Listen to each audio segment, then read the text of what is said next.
debemos entender que el dominio que el hombre ejerce sobre la mujer data desde hace muchos años, es decir, desde el momento en que el ser humano empezó a organizarse como comunidad, las mujeres fueron desplazadas a ocupar roles menos jerárquicos. A partir de este fenómeno, y bajo ciertas condiciones, se desprende la misoginia. Hoy en día, a pesar de todos los avances que la sociedad moderna puede mostrar, la minimización de la figura femenina sigue existiendo. Incluso países tan avanzados como Estados Unidos, nada menos que en la campaña presidencial de Barack Obama, uno de los emblemas ocupados en su campaña del 2012, fue el que las mujeres que tuvieran puestos jerárquicos similares a sus pares hombres, deberían ganar igual. Si bien es cierto que esta minimización, no habla de un odio a la figura femenina, sí habla de una desigualdad. Cuando nos referimos a una situación misógina, es cuando todo aquello que representa a la mujer es odiado, así sea su trabajo, sus esfuerzos, sus opiniones, hasta su sexo. Es decir, la misoginia es un odio irracional a la figura femenina, y que está iniciado por prácticas desiguales que se dan en la comunidad y trascienden a la crianza de los hijos. Cuando hablamos de criar a un hijo misógino, hablamos que desde el seno de la familia, la pareja, es decir papá y mamá, han creado un ambiente tan desigual, que todo lo que hace la mujer es castigado, denigrado, incluso rechazado. Estos modelos que hacen ver a una mamá tan denigrada y sobajada, puede despertar en sus hijos el inicio de un odio que termine por afectar la imagen de la mujer de por vida. Este fenómeno también es observado cuando tenemos una inversión de roles. Es decir, una mamá que hace el rol de papá y viceversa. En este caso, observamos a la mamá como la figura primaria agresiva, con una imagen poco femenina, con actitudes de maltrato a la pareja, y de crear un ambiente inestable. Es en este sentido, en donde los hijos crecen con miedo a la imagen materna, y que existe la probabilidad posterior en convertirse en odio, la cual puede ser asociado a su sexo, más que a su persona. Si quieres saber más del tema o compartir sus experiencias, escúchenos todos los martes. D.A.C.C. Especialistas en el programa de Nosotras Hablamos en el 830 AM a las 12 del día. Envíenos sus preguntas o comentarios a www.accespecialistas.com. No me gusta la palabra y mucho menos referirme a mí. ¿Cómo es posible que yo pueda odiar a las mujeres? Me llevó años y muchas horas de terapia llegar a la madurez para cuestionar mi responsabilidad en mis fracasos con las mujeres. ¿Cómo es posible que si yo juré que no sería como mi padre de cabrón, que esté haciendo lo mismo? De niño recuerdo que mi padre era la figura de poder y todos en la casa le tenían miedo a su furia. Cuando llegaba a casa empezaba a pedirle cuentas a mi madre y si no le parecía algo, le gritaba, la humillaba, la ofendía y a veces hasta le daba unas bofetadas. Era doloroso ver a mi madre doblarse ante él. Me daba coraje ver la cobardía y la debilidad de mi madre. Le tenía un miedo ciego a mi padre y aceptaba incondicionalmente todas sus barbaridades. Luego iba a mi cuarto a llorar por sus desgracias. Solo me abrazaba y me decía que me quería mucho y que era muy infeliz. Yo me sentía impotente, frustrado, sin saber qué hacer y me sentía muy enojado. Curiosamente, descubrí que me enojaba el miedo, la debilidad, la inseguridad que mi madre plasmaba. La veía tan pequeña que sentía lástima por ella. Me hacía sentir como si ella fuera mi pobre hija desvalida en lugar de mi madre. En cambio, en mi padre, veía el modelo de coraje, de fortaleza, de dominio, de seguridad con el que me identificaba más. Ahora de adulto, creo que mis modelos de la infancia fueron la víctima de mi madre y la seguridad y fuerza del juez, mi padre. Pronto vi al mundo a través de esos dos modelos, los fuertes versus los débiles. En la primaria empezaron los primeros síntomas visibles. Empecé a canalizar la frustración y el coraje que sentía en mi casa, lo canalizaba a la escuela. Pronto empecé a descubrir mi fuerza personal al ejercer mi agresividad.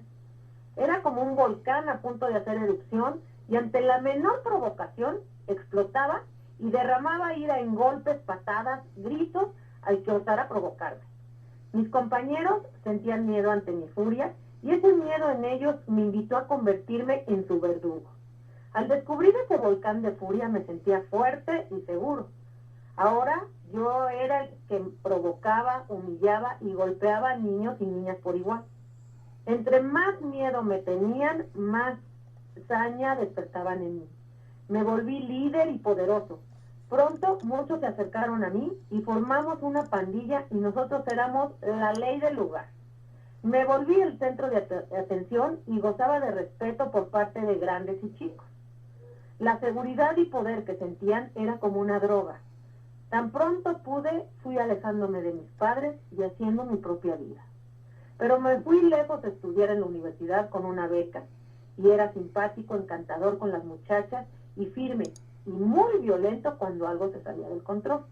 Afortunadamente, todos cooperaban para llevar las fiestas en paz conmigo, para evitar que perdiera los estribos en un ataque de furia. Bueno, esta es una pequeña parte de un testimonio que vamos a ir leyendo en cada bloque para que terminemos con esta historia.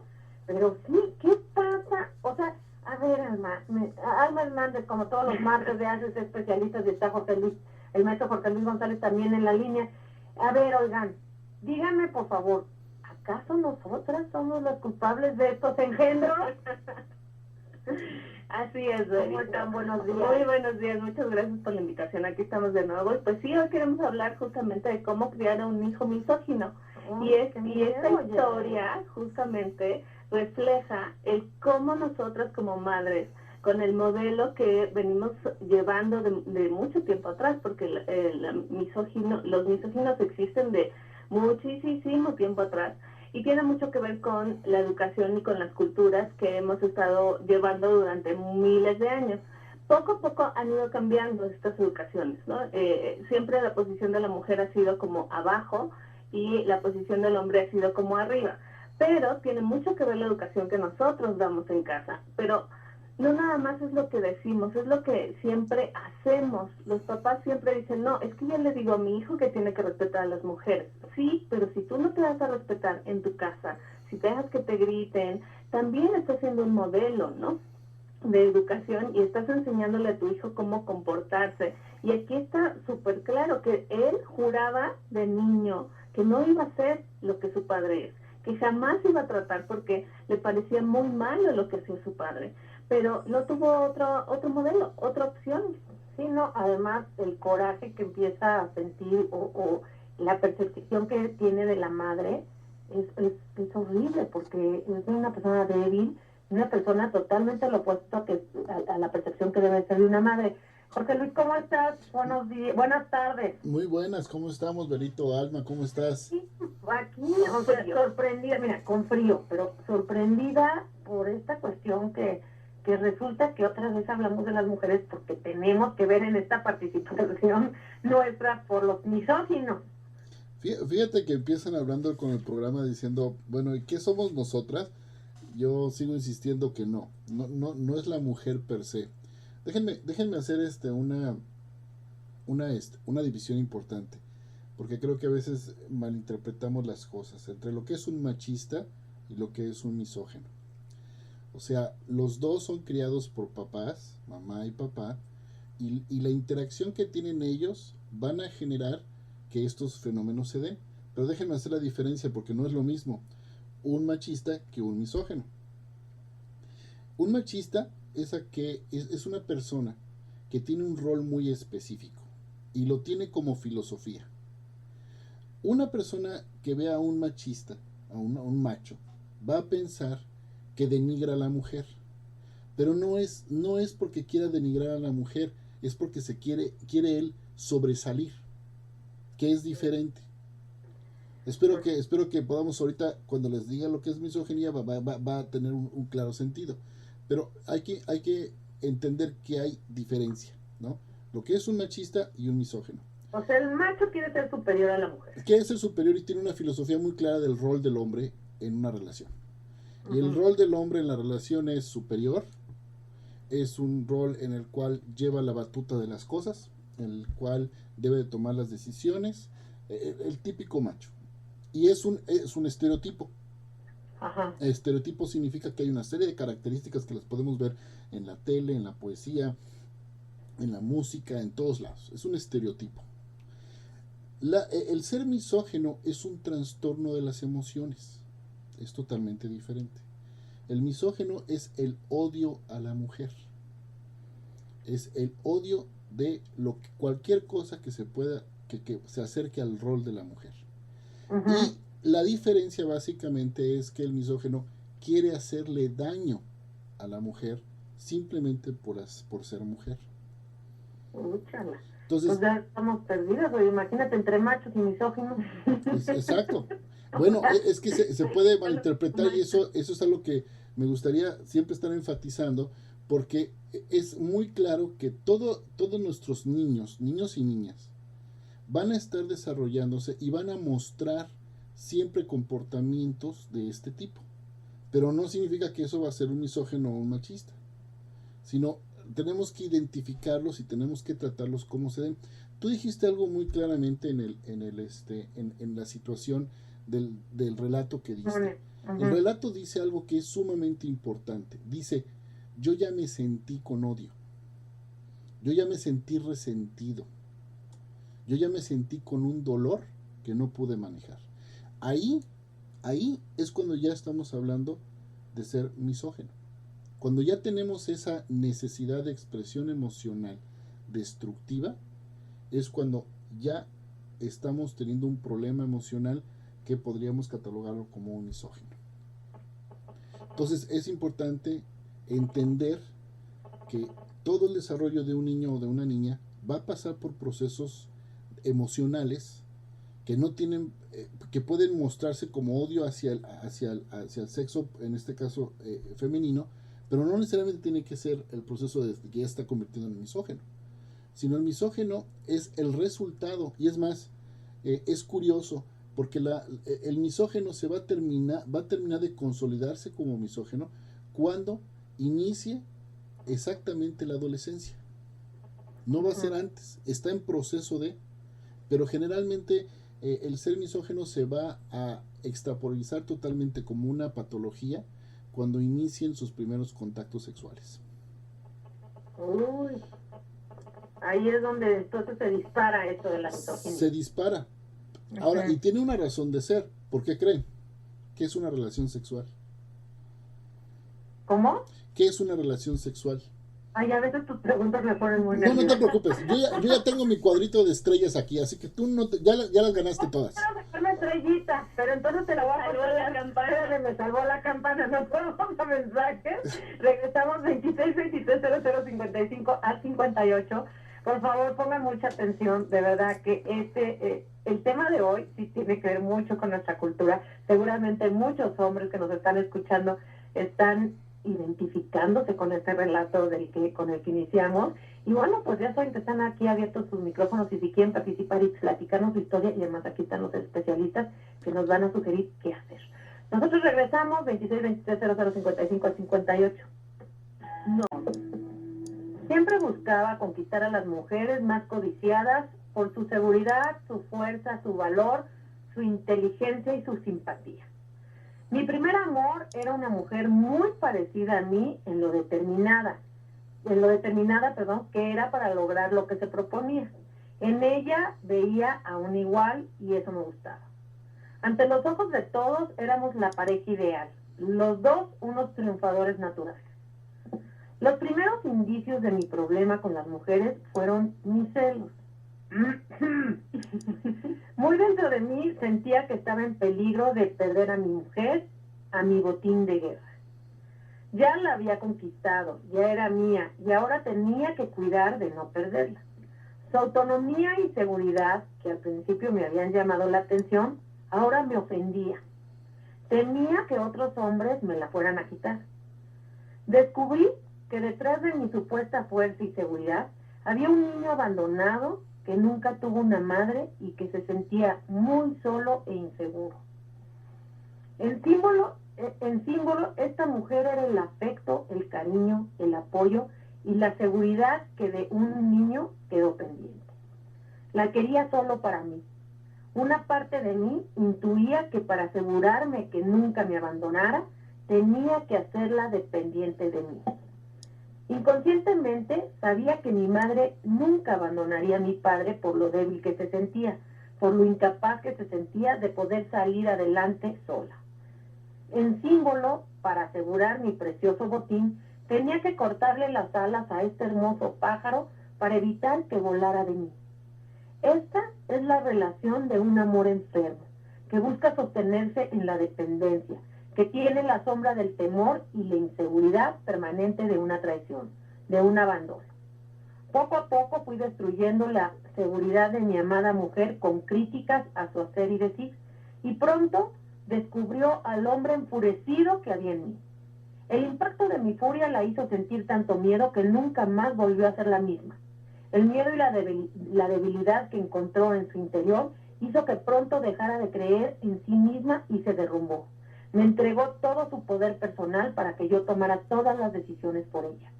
Con su seguridad se fue perdiendo su belleza física, empezó a subir de peso, a dejar de trabajar y estudiar.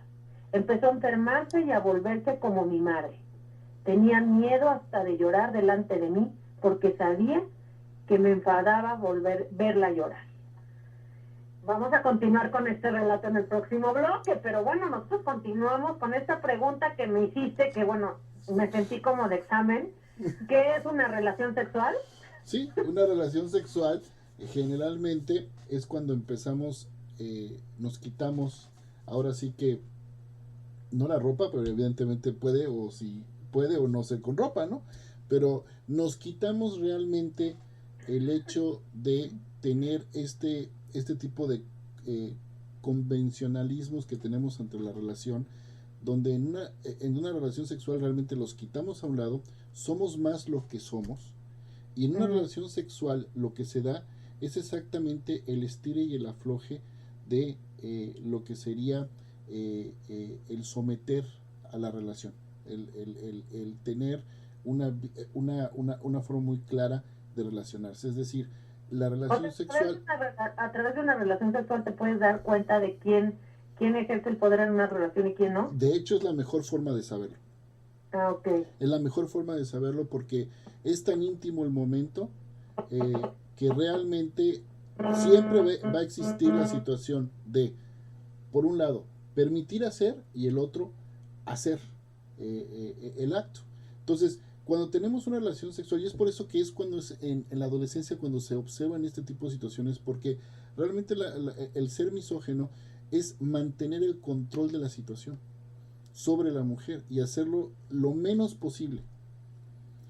O sea, para los terapeutas sería fabuloso tener un video de una relación sexual, porque digo, de ahí sacarían su diagnóstico en 3 patadas. Pues no necesariamente, porque hasta lo mejor lo vendemos, Berito, y hacemos dinero, ¿no? No, de hecho, ¿sabes qué? Es que, a ver, espérame, José Luis, qué interesante sería, porque seguramente muchos pacientes, pues a veces se autoengañan y te dicen otras cosas, ¿no? Sí, exacto. De hecho, precisamente por eso hago el énfasis de la relación. No necesitamos verla.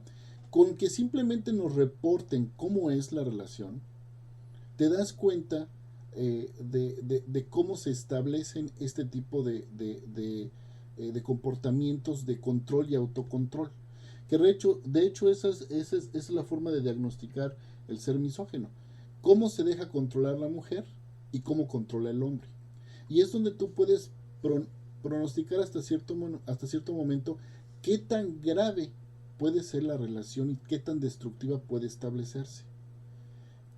Por ejemplo, tú dice mucho en la carta que dices, tiene reseñas y reseñas de volver al pasado y de volver a ver el rol de su mamá, ¿no? Fíjate que quisiera yo retomar esto porque este es precisamente el patrón del misógino.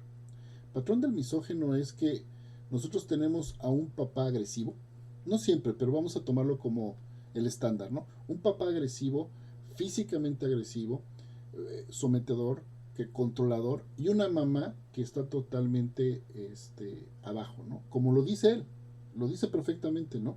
se hace menos, se achica, ¿no? Entonces yo me pongo a ver esa relación, me pongo a ver los trancazos que están dándose ahí. ¿Y dónde está el niño? El niño se encuentra a la mitad. Bueno, decía él que se sentía abandonado. Exacto, ¿no? Se encontraba a la mitad. Es decir, están tan metidos en su rollo, en su codependencia, que el niño lo único que está viendo son los trancazos ir y venir. No hay explicación, no sabe lo que está pasando, sabe que hay dolor, pero sigue su mamá estando ahí, ¿no? Y obviamente esta agresión no solamente es contra la mamá, seguramente también es contra el hijo, ¿no?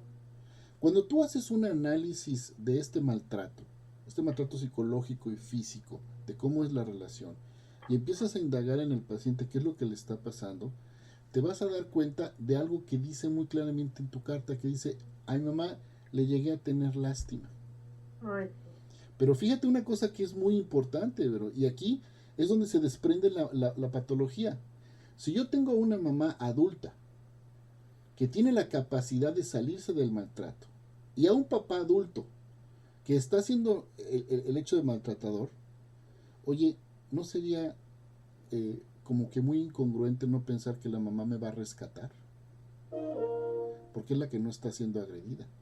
Y aquí es donde se desprende la patología, porque cuando la persona que es misógina se da cuenta, ay caray, mi mamá se dejó agredir, pero mi mamá es tan agresiva como era mi papá.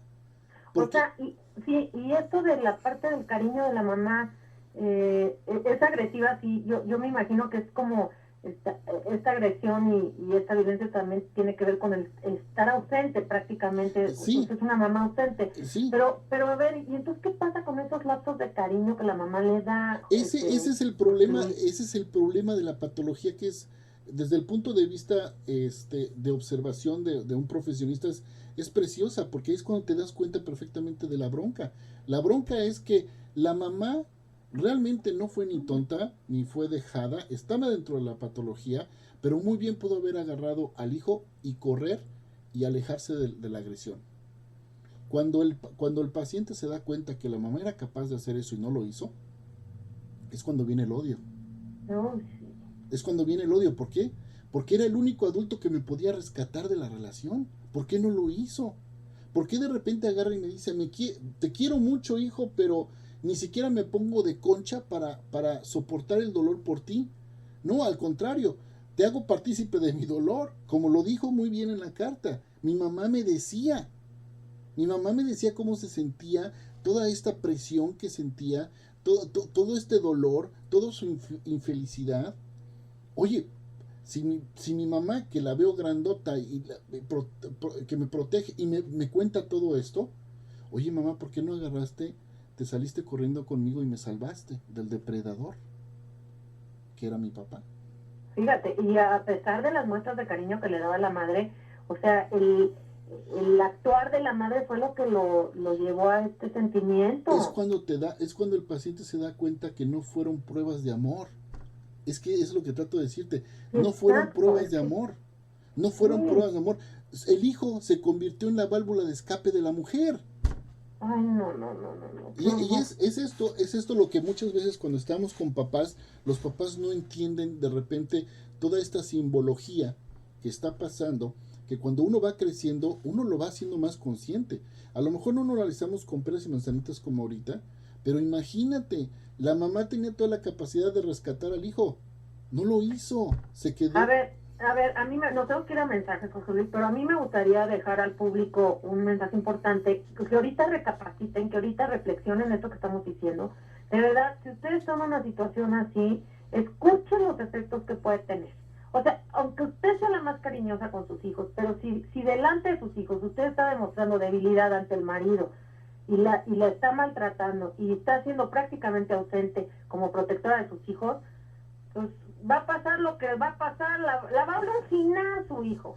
Así es que bueno, nos vamos a mensajes, 26-23-00-55 al 58, está buenísimo el programa, no se vaya, regresamos. Nosotras hablamos y tú también. Verónica Martínez Sencilles, en Nosotras Hablamos. Vamos a un corte y regresamos. Regresamos. Dice, para el resto del mundo, Era un verdadero misterio que mi esposa se viniera a pique cuando era la envidia del matrimonio perfecto. Parece que la situación se sostenía en base a la creencia de mi esposa que si todo había ido tan bien antes y yo era tan encantador, tan buen proveedor, tan exitoso en el trabajo, seguramente ella era el problema y la culpable de que yo me enfadara con ella era ella misma. Una parte de mí sentía que había ganado, que yo tenía todo el control, que mi esposa jamás me abandonaría. Y otra parte de mí se sentía culpable por destruir la autoestima, la confianza, la fortaleza de mi amada esposa. Por dentro estaba sangrando yo también. Era un amor enfermo que era capaz de destruir para crear cadenas de dependencia. No quería compartir a mi esposa con nadie y tampoco me daba felicidad vivir al lado de una perdedora. Yo tenía todo el poder y el control y sin embargo no era feliz tampoco. Tenía una mezcla de sentimientos de culpa por cómo era con mi esposa, coraje contra ella, por no defenderse y darse su lugar, aunque tuviera que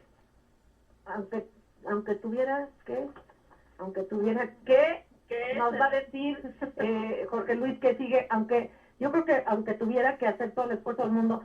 Lo que aquí me llama la atención de este testimonio es que no habla de los hijos, pero me imagino que aquí se repite la historia, ¿o qué pasa?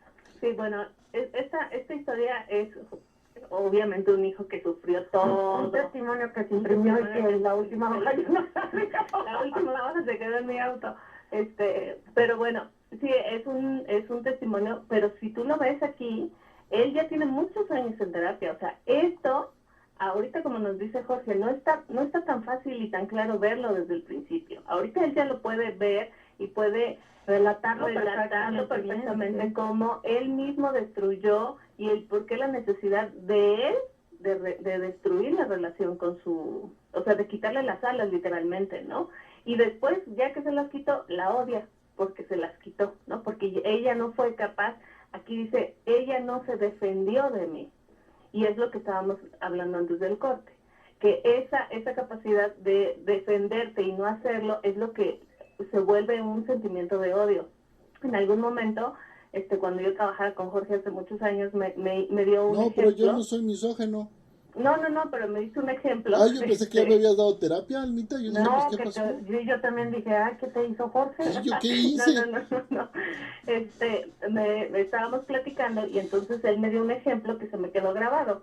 Y entonces me dijo, imagínate que un niño o un joven, lo que sea, lo asaltan y le pegan y lo maltratan.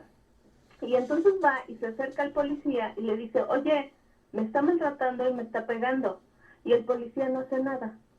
No, bueno, eso ¿con es muy común aquí en el DF. Sí, pero ¿con quién te enojas más? No, bueno, obviamente con el policía, más que con el... ¿Por qué? Porque él tiene la capacidad de defenderte y no lo hace. Porque dice, no, con ese no me meto, ¿no?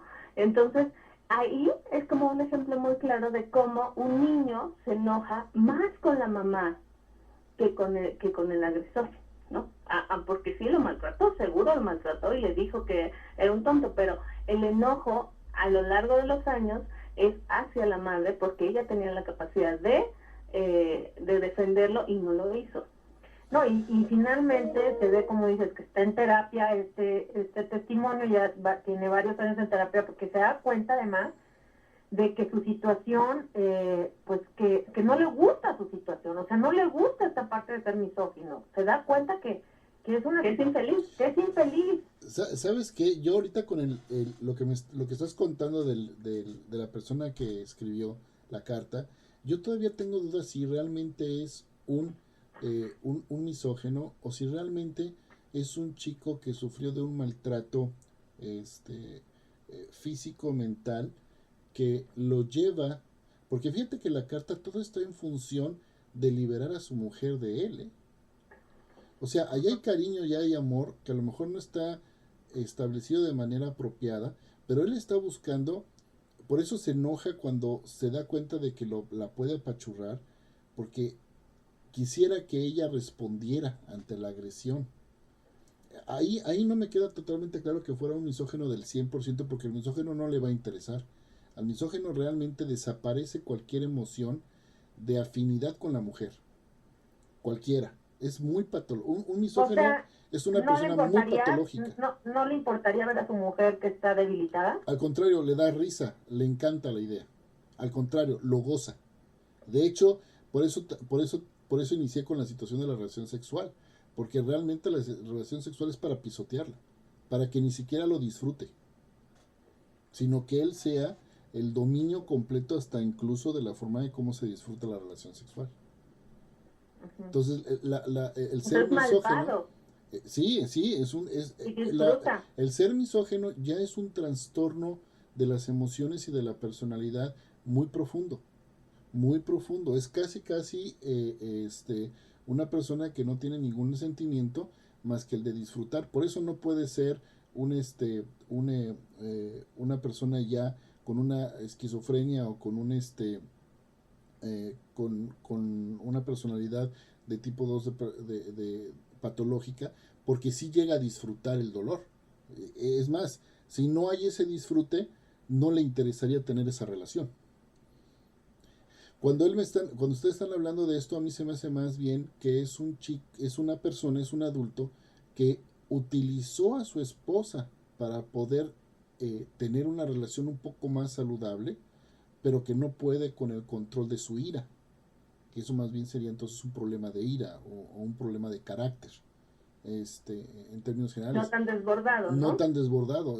O sea, esta persona es todavía muy rescatable porque te está diciendo, a mí me gustaría, y es más, utilicé la agresión para que mi mujer, de alguna manera, pudiera superar esa situación y encararme. Hubiera tenido un orgasmo este muchacho si eso hubiera pasado. ¿Por qué? Porque es lo que vio que a su mamá le hacía falta. ¿Sí me explicó? Sí. Tiene mucho que ver más bien con una situación emocional a ver, que pero perversa. Esta situación de que un misógino busca a una persona fuerte, a una persona con carácter, a una persona determinante, ¿es verdad? O sea, ¿sí van a buscar a una persona así? No. De hecho, hay dos tipos de misóginos en ese sentido. Los misóginos que van a buscar un reto de poder hacer que la mujer se sobaje hasta el último momento, ¿no? Estos son los muy patológicos, son los que ya incluso buscan relaciones con mujeres de este tipo, que son mujeres de tipo A, personalidades fuertes, que las van a hacer hasta que lo quieran hacer. Hay otro tipo que es un poquito más leve el trastorno y que tiene relaciones con las mujeres, pero tiene la relación con la mujer buscando el placer, haciéndole daño. No por querer tener una familia. Es más, los misógenos no tienen familia. Para terminar de amolar, el misógeno no permite tener familia. Son personas muy aisladas en ese sentido. ¿Por qué? Porque si tienen familia, engrandecen el papel de la mujer, porque la mujer es la única que puede tener hijos. Fíjense aquí. O sea, nada que pueda hacer a la mujer fuerte y mayor que él, o sea, y mejor que él, podría permitirlo. Exactamente. Y es una patología muy profunda, es una patología muy fuerte. Lo que se confunde con este tipo de comentarios que estamos haciendo. Cuando nosotros detectamos que es una persona que ya está teniendo de alguna manera sentimiento de culpa, que ya estamos teniendo, que no es el disfrute de la agresión por disfrutarlo, y lo está diciendo, él está haciendo la agresión por mantener control, no por disfrutar las cosas, por mantener control, es diferente. El misógino lo va a buscar con el gusto, está buscando placer, por eso está muy ligada a la situación de la sexualidad. A ver, tú sabes que entonces sí hay muchísima confusión entre el machismo, lo que tú decías desde un inicio, el machismo y la misoginia, porque, claro.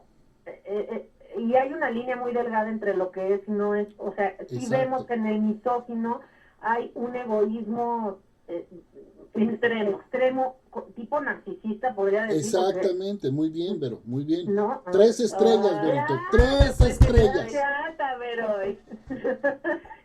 Sí, o sea, como que obviamente aquí se ve ya la parte enferma, y el machista, que es más por cultura, por educación, por filosofía. Ajá, por filosofía de vida, ¿no? Por Pero no tienes... Y eso sí son papás, y eso sí, ¿no? Eso sí dicen, a ver, hijo, ¿cómo te vas a poner una camisa rosa? ¿no? Exacto. Por eso yo siempre cuando estoy en un programa de radio siempre les hago ver a las personas que nos hacen favor de escucharnos que siempre hay que entender muy bien cómo es la agresión, cómo se está presentando, porque dependiendo de cómo está esa forma, el niño puede interpretarla de muchas maneras. Acuérdense que el niño desde de su muy corta etapa de vida está hecho para protegerse a sí mismo. Por eso es que no tenemos recuerdos más allá de los 3 o los 5 años, porque nuestra biología está hecha para protegernos. Entonces, como no tenemos muchas habilidades como niños, estamos observando y estamos mamando todo lo que está pasando. Siempre tenemos que ver cómo lo está viviendo el niño, porque una agresión, un niño que por ejemplo tiene un problema de socialización, que no habla, que no interactúa, y ve una madrina entre sus papás, la va a reflejar y la va a interiorizar diferente a un niño que perfectamente le puede llegar a su papá y decirle, oye, no le pegues a mi mamá, y le da una patada en los bajos. La interiorizan totalmente diferente. Por eso siempre hay que tener mucho en cuenta de que no hay culpables en una relación de este tipo. Es una combinación de factores, una combinación de situaciones biológicas y una combinación de factores psicológicos que van a determinar que se dé una situación o la otra. Nos tenemos que ir a mensajes, José Luis, regresamos, y sí hablar un poquito también de esta sumisión de la mujer mexicana, que entonces, ¿qué pasa con esa parte de la sumisión? Si tú dices que son varios factores, pues hablemos también de la sumisión. Regresamos, tenemos 5 pases dobles para la obra Monólogos de la Vagina a las 8 p.m. en el Hotel NH. Regresamos, ya estamos en la última parte del programa.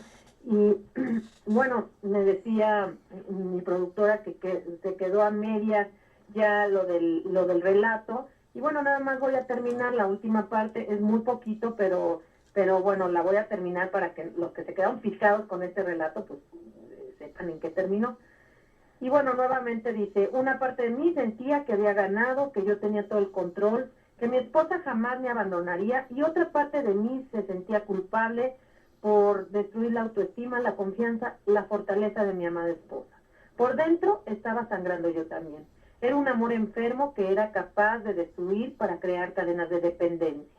No quería compartir a mi esposa con nadie, y tampoco me daba felicidad vivir al lado de una perdedora. Yo tenía todo el poder y el control, y sin embargo no era feliz tampoco. Tenía una mezcla de sentimientos de culpa por cómo era con mi esposa, coraje contra ella por no defenderse y darse su lugar, aunque tuviera que golpearme con el sartén más grande de la cocina. Oye, buena idea. Ay, una buena idea, pero bueno. Vergüenza por ver la condición deplorable, lástima por verla tan desvalida y vulnerable, y a la vez sentía un pacto secreto de lealtad a protegerla y cuidarla. Creo que al final solo quedó el amor enfermo que viene de la lástima, que empequeñece al otro al decirle sin palabras que dejamos en creer en ella, que no consideramos que pueda sobrevivir sola y que nos comprometemos a cuidar de ella como lo haríamos con un inválido en un acto de sacrificio. ¿Qué pasa con estas madres que son sumisas ante una personalidad fuerte de un marido, una personalidad violenta también? ¿Qué pasa con estas madres que demuestran debilidad y que, como lo mencionaba aquí, pues que son totalmente vulnerables, prácticamente casi inválidas, lo dice? Esto tiene que ver con generar una misoginia, un sentimiento misógino dentro de uno de los hijos, o no, esta vulnerabilidad de la mujer. Jorge. Definitivamente sí, la vulnerabilidad. Miren, a mí me gustaría más invitar a las personas que nos escuchan. Estamos haciendo un esfuerzo junto con Vero de poder brindar apoyo. Queremos que les voy a dejar una pregunta que creo que es importante. La pregunta es si alguna vez han tenido miedo de su esposo, novio o amante en algún momento de su relación. Piénsenlo. Piensen si en algún momento por alguna discusión o algún problema han tenido miedo. Un miedo que no debería de presentarlo porque nos queremos. Un miedo que nos aterroriza, un miedo que incluso hasta nos obliga a no actuar. Y escríbanos a www.accespecialistas.com para platicar de esto, porque el miedo, tiene mucho que ver con la pregunta que haces, pero el miedo muchas veces es psicológico, no es una amenaza real. El miedo puede generar parálisis en una relación, y el hecho de no actuar puede ser tan dañino como la agresión en sí misma. Y eso es lo que está viviendo el hijo. El hijo está aprendiendo cómo debo de resolver problemas. ¿Quién grita más fuerte? ¿Es el que va a tener la solución? ¿O quien pega más duro es el que tiene que llevar las riendas de la relación? Eso lo está aprendiendo el niño.